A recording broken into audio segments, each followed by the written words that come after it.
Properties of a rectangle. In this video, I'm going to explain all 8 properties of a rectangle. In geometry, we use these properties in many ways. We mostly use them to help us do coordinate proofs. You need to know the properties to be able to prove that a rectangle is a quadrilateral. 1. Opposite sides are parallel. In this rectangle, this side and this side are opposites. If we extend both of these lines out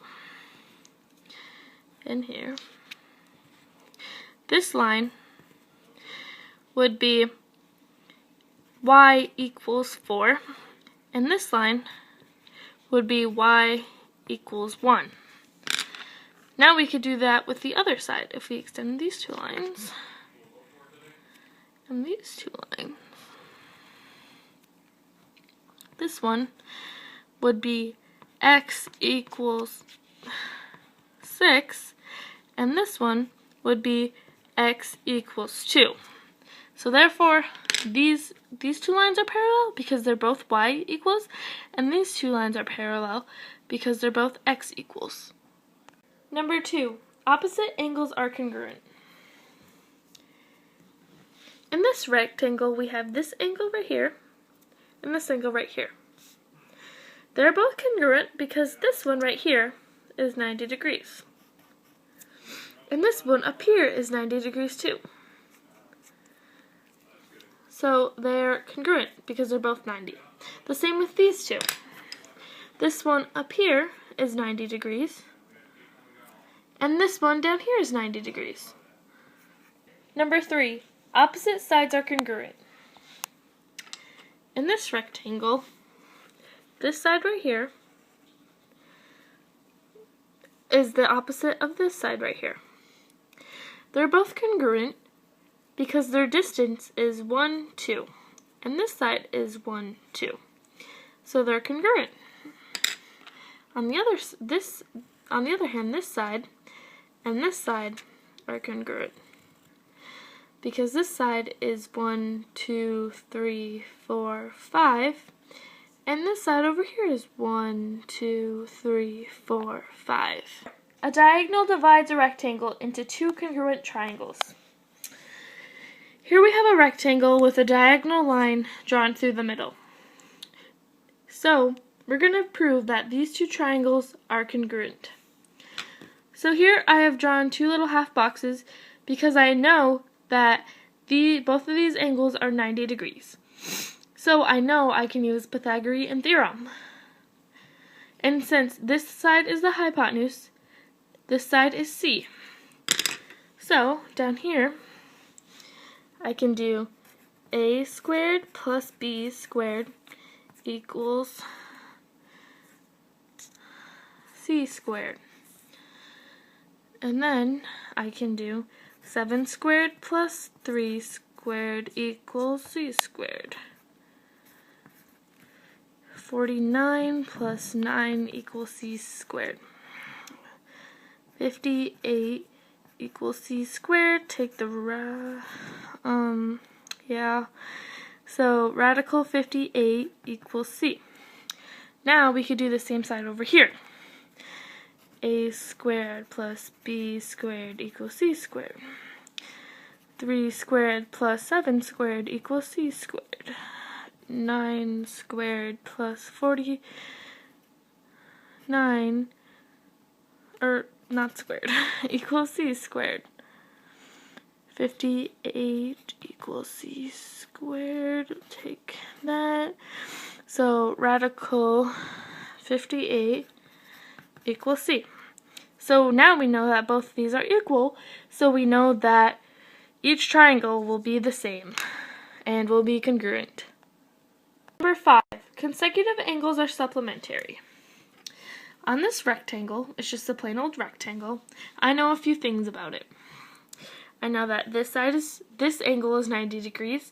I know that this angle is 90 degrees. I know that this angle is 90 degrees. And I know that this angle is 90 degrees. I also know that supplementary means 180 degrees and consecutive means that 2 lines that are next to each other. So this line right here is next to this line right here. They're consecutive, and they're supplementary because they add up to 180 degrees. Right here, equal 180 degrees.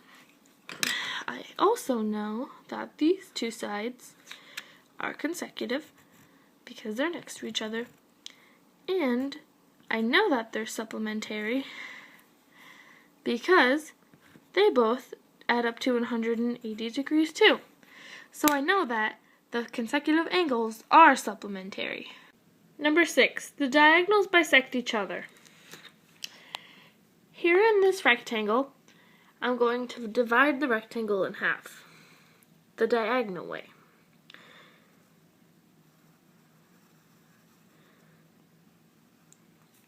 I just made the diagonals bisect each other because they make perfect halves. Now I could do it with the other way now.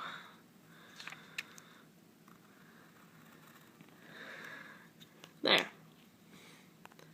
7. A rectangle has 4 right angles and it is therefore equiangular. On this rectangle, it has 4 right angles. This angle is 90 degrees. This angle is 90 degrees. This angle is 90 degrees. And this angle is 90 degrees. So therefore, it's equiangular because all 4 angles are 90 degrees. Number 8. The diagonals of a rectangle are congruent. On this rectangle, the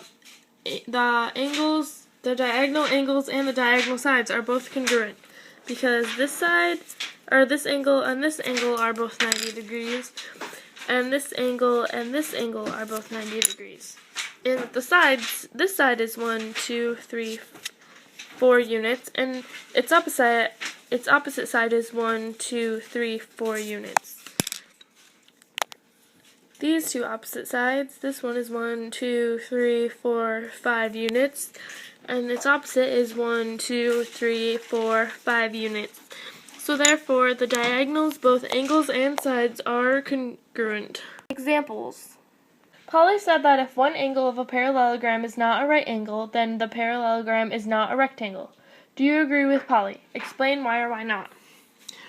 I do agree with Polly because a parallelogram is an equiangular shape, so all of its sides are 90 degrees.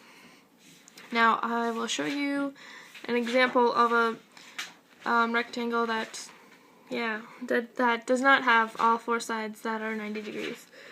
So here's one 90 degree angle, another one, not,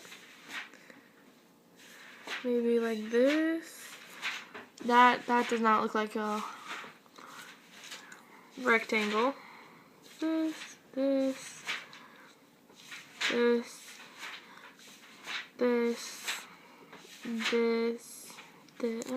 that doesn't look like one. Prove theorem 10.11. If the diagonals of a parallelogram are congruent, the parallelogram is a rectangle.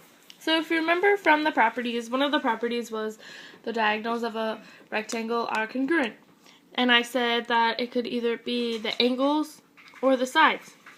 So that's true because this angle and this angle are congruent, and this angle and this angle are congruent. You can do the same with the sides again. 1, 2, 3, 1, 2, 3, and the other sides. 1, 2, 3, 4, 5. 1, 2, 3, 4, 5. Also, another thing that you should always know is that a square can always be a rectangle, but a rectangle can't be a square.